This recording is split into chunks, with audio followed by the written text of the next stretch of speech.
Hey everybody, welcome back to another episode of Throwback Thursday. Today we're going back to 1994 and we're opening up a box of 1994 Bowman. I've not yet done the 94 Bowman. I've done 92, 93, 95, so let's just fill in that gap right now and do a box of 94 Bowman. Now this box was donated to the channel by Ike Rodriguez, the renowned painter from Texas, and I thank him for that. By the way, I think later tonight we'll be doing an auction of some of Ike's cards, a consignment auction, so I hope you will check that out.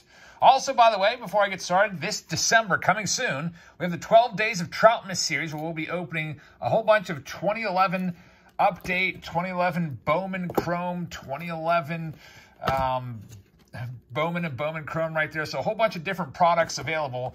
We'll be doing one of them per day, looking for all kinds of Mike Trout rookie cards. That is filling now on Patreon. I just opened it up yesterday, and there's plenty of spots available because there's so many different boxes that I have. I've been collecting them for the past year or so for the sole purpose of doing the 12 Days of Troutmas. We also have a mystery product that we'll be incorporating, and guess who's bringing it to us, folks? It's Cooperstown bound. Probably one of the most popular, best episodes we've ever done here was the Chasing Trout or Catching Trout mystery packs. Well, guess what? It's coming back for the 12 Days of Troutmas. But anyway, let's go ahead and open these up. 1994 Bowman. There are 682 cards in this set. Of course, Bowman is the home of the rookie. There's 50 foil cards smack dab in the middle of the set. And there's no big name rookies in here. I guess the best names you can find are going to be Jorge Posada, Torrey Hunter, Jermaine Dye, Derek Lee, Edgardo Alfonso. But it'll be fun to look through, kind of bring you back to 1994. So you see Raul Mondesi on the front of the box. 24 cards in the box. Let's go ahead and get this started right now. And hopefully everyone's having a very nice Thursday.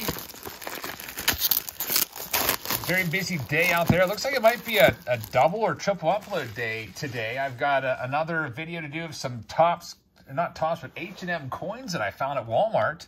I might do those today. I've got boom boxes. I've got Tops.com subscription boxes. I don't know what the other video is going to be, but I'll probably have to spread these out. Maybe just 2 or 3 today, 2 or 3 tomorrow. A whole bunch of videos for you guys. And here we go, 1994 Bowman. I am hoping and praying that these cards are not going to be bricked up. They do not feel bricked. That's usually a good sign. You give them a little bend and you get some give in the cards. That means they're not an absolute brick. When they brick, you get all this paper loss. So that's good news. So we have Chris Schwab leading us off. Now, some of them may stick just a tad bit. We've got Darren Lewis there diving back. And I did like this design back when I was a kid. I never really could afford these. We got Daryl Whitmore. By the way, here's the back of the card. There's our first foil card. I think these might be one per pack. Rich Becker has that nice 90s style design to it. All right, so we do see some paper loss here. Anytime you're looking at anything from like 1993 to 2001, 2002, beware, because there's always a good chance that they're going to stick together like that. We've got Jay Bell, who was one of my favorite Pirates back in the day. He usually batted second for the Pirates, consistently dropping down sacrifice bunts left and right. It's kind of a lost art in the game today. There's Steve Buechele, former Pirate right there, laying on the ground, looking out like, I don't know what he's thinking. All right, next. I think Steve Buechele's son, I heard, is he a football player or something like that? I don't know much about football. I gave these a little courtesy bend to kind of break them apart a little bit. Sometimes, though, when you do that, you do get a little bit of paper loss. There's Alex Ochoa, our next foil card. That's a nice one. I like how it has the Orioles team name sketched in the background. Javi Lopez was a big rookie card back in, I remember like 1992, 93. Everyone was all about Javi Lopez. I remember chasing after the 93 Upper Deck card. We've got Delino DeShields, Todd Van Poppel, who was all the rage back in the early 90s, and then Jeff Montgomery, who was a very formidable closer back in the 90s. Kind of like a boring pack wrapper here. It just says 12 super premium baseball cards, full bleed photos. I don't know if that technology, I don't know if it's just the UV coating or what that makes these stick together. There's Max Suzuki. We've got our foil card coming up in this one. It's going to be a Benji Gill. Now, the best foil card you can find, I want to find the Derek Jeter foil card. I hope we can find it. Don't know if we will or not, but, you know, we'll see. I think Chipper Jones may have one as well. Trying to think way back to 94. We're going to have many of these, but every now and then they'd come up in grab bags. We used to go, my brother and I used to go to our local card store called Discount Sports Cards, and every now and then there's Jose Lind in his Royals uniform, and David Justice. Every now and then you'd get a card like the, I don't know, best card we found so far. I can't even really think what that might be. But that foil card back then might have been worth like 50 cents for a common, so it'd be in a 50-cent sleeve. There's Rick White. I guess this is where you have to pull them apart if you want to get no paper loss, or maybe not. We've got a Cal Eldred. Next up is James Mouton with the Astrodome in the background. Kind of a cool card right there. Give him a little bend about here.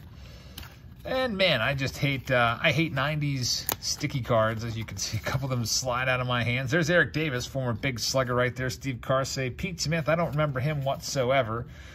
We've got a Ryan Thompson, Roberto Pettigini, or I'm not sure if that's how you pronounce his name or not.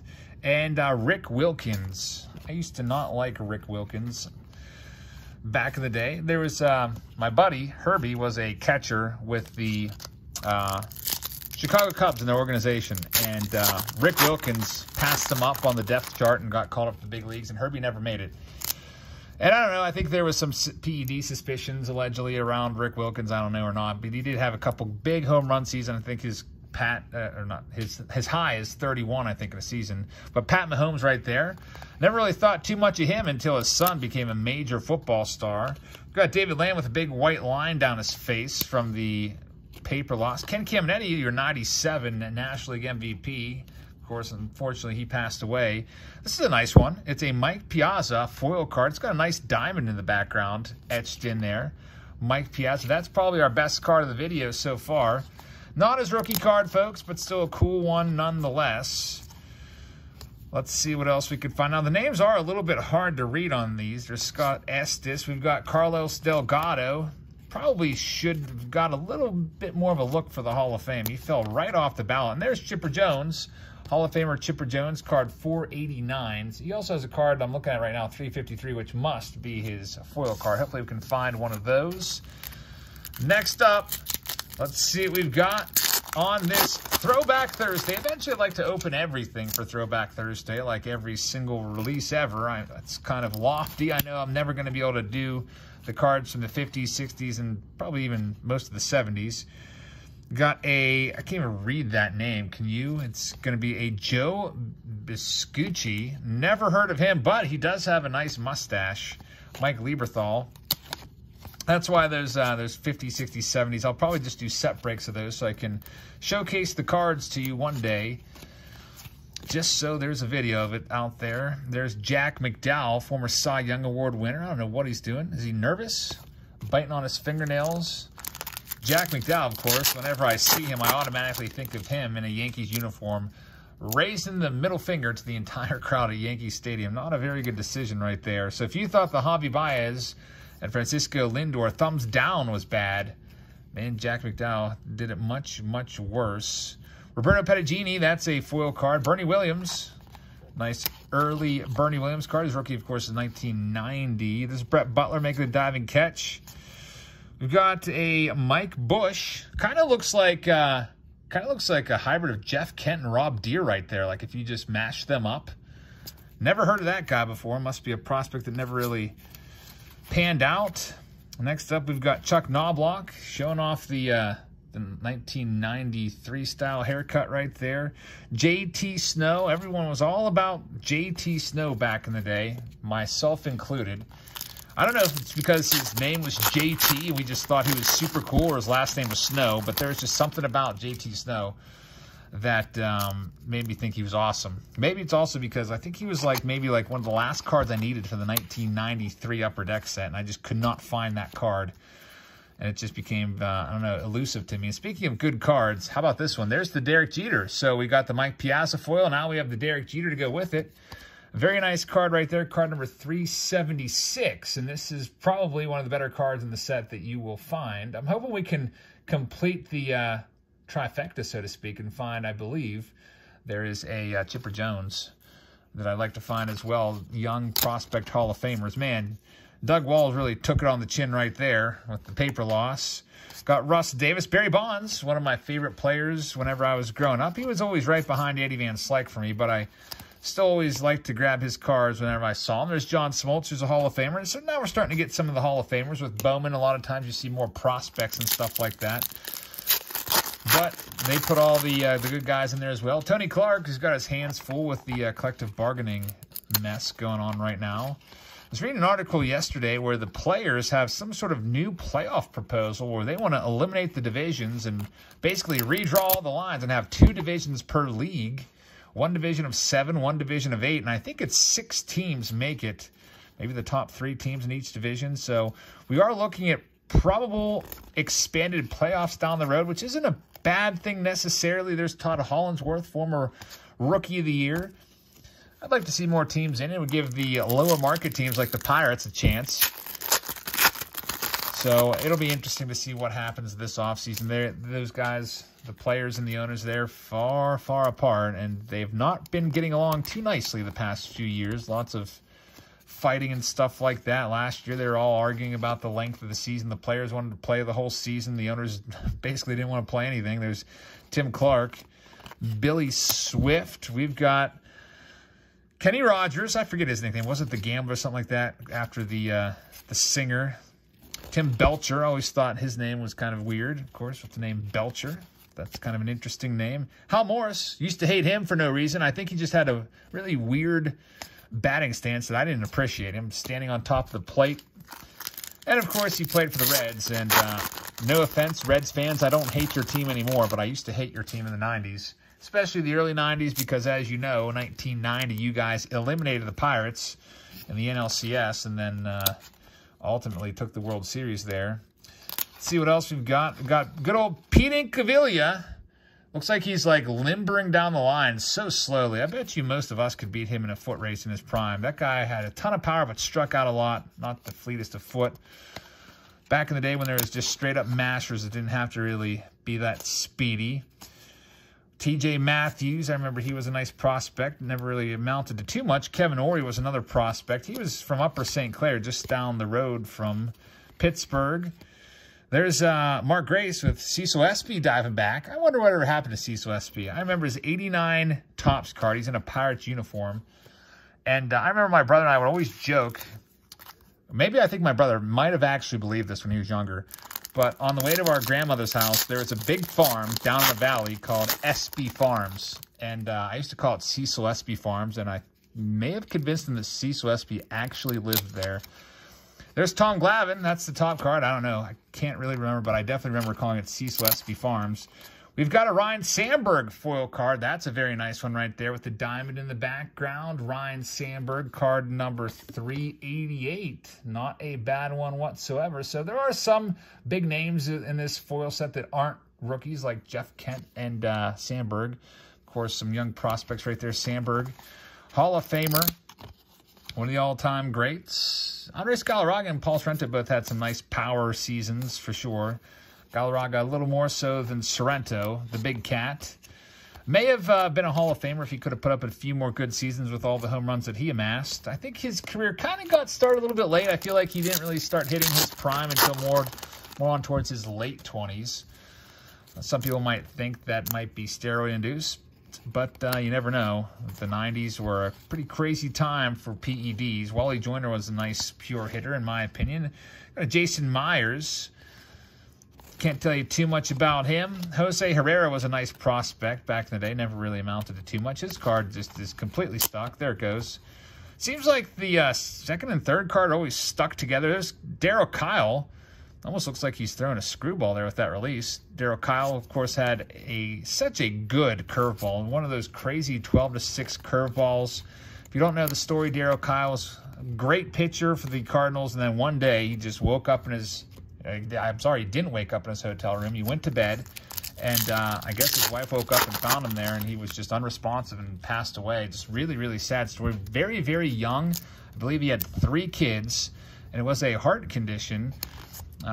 There's been some players that have passed away. I had Tommy Hanson, another one from a heart condition. It's just sad. Very, very sad. We got Calvin Pokey Reese right there, former Pirate.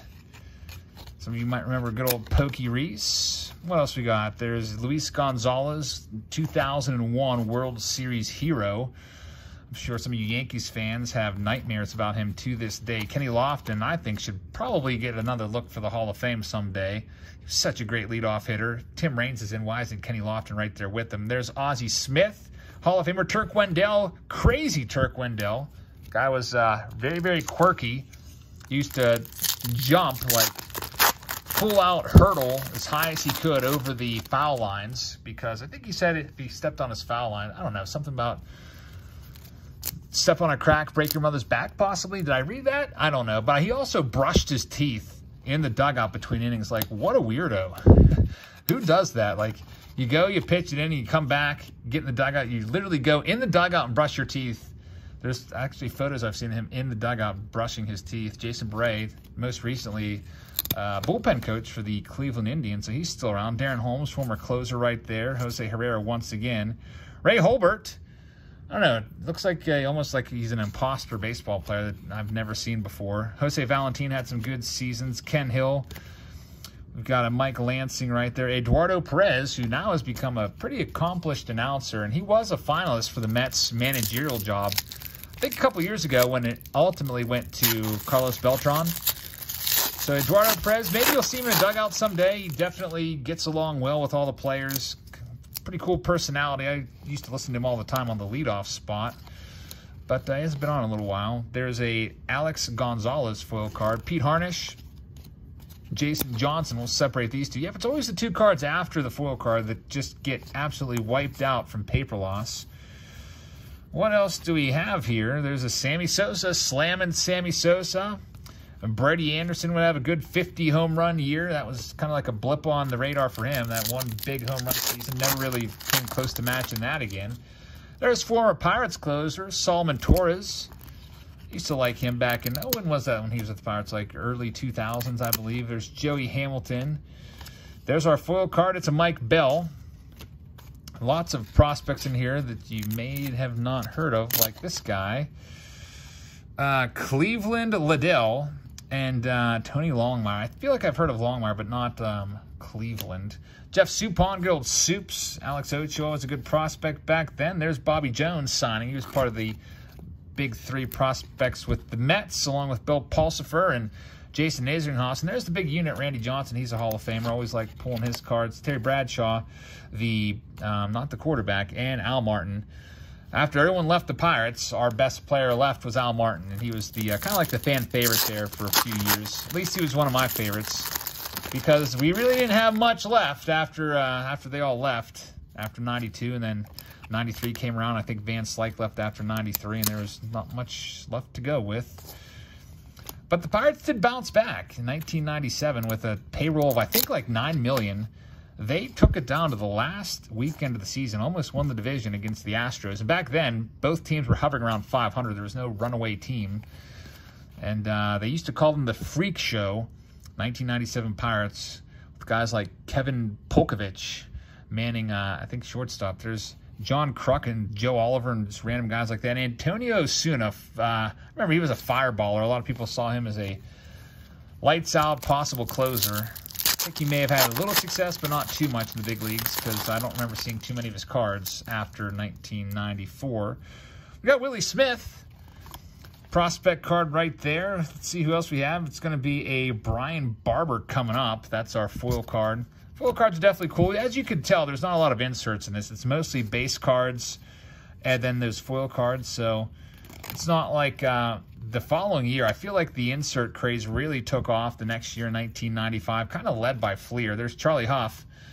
Yeah, looking about 70 there. Charlie Huff always looked so old. I don't know why, but just, I don't know. Maybe it's just the way his face looks, I guess. But he definitely could get it done there, throwing those knuckleballs into his 40s. So can't knock him for that. Hey, there's the Don Mattingly card. The diamond in the background. That is a beautiful card. Let's see what else we can find. Nafi Perez is in there. There's Travis Fryman. I used to like him a bit. He's like actually the best card you can find in 1990 Topps Traded, which has become a horrible set. There's really nothing in there besides Travis Fryman rookie card and Dave Justice rookie card, which they're both maybe worth a quarter. Not much to write home about, but of course you can still buy boxes. The boxes still cost a lot of money if 90 tops traded, just because they're unopened, and people like unopened product. Let's see what else we've got coming up. There's a Danny Bautista. Our foil card is a Solomon Torres. Got Dave Need. Remember the need for speed. Everyone was all about him, and that was a saying that stuck in my mind about him. I don't know if it was on a card or what. I don't even know if he threw like over like 92 or 93 miles an hour. It was just people hyping him up. Jim Edmonds was a good one. Gary Sheffield, of course, might end up being in the Hall of Fame someday. Jose Offerman's a crazy person. There's a video of him of trying to literally just off somebody with a baseball bat during a winter league game down in the, forget what league it was in, but the Caribbean League or something like that. Went absolutely berserk and starts going after someone, like swinging a bat at him, trying to seriously injure them. Lost his mind. There's Travis Fryman once again. Got a Vince Moore with 3 bats on the shoulder. There's Bill Paulsifer. We already talked about him a bit with the big 3. The Mets thought they really had something there. Dave Cohen's a great player. Jeff Kent, most second baseman home runs of all time. For some reason, not in the Hall of Fame. Not very popular amongst the writers. They don't like him that much. He's always a really surly dude and didn't really like to talk. Didn't get along with his teammates either. Just kind of an all-around jerk, I guess, from what I've heard about him.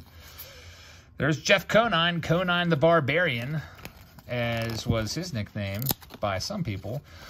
We've got Devon White right there. There's Jimmy Key. He had some great seasons. There's Orestes Destrade. I remember this guy. I remember his 89 Topps card, and then he just disappeared. He was with the Pirates. Went over to Japan, came back. Had a respectable season, but he was really good in Japan. Some players just get it over in Japan. Just look at Carl Tuffy Rhodes. Remember him from the Astros?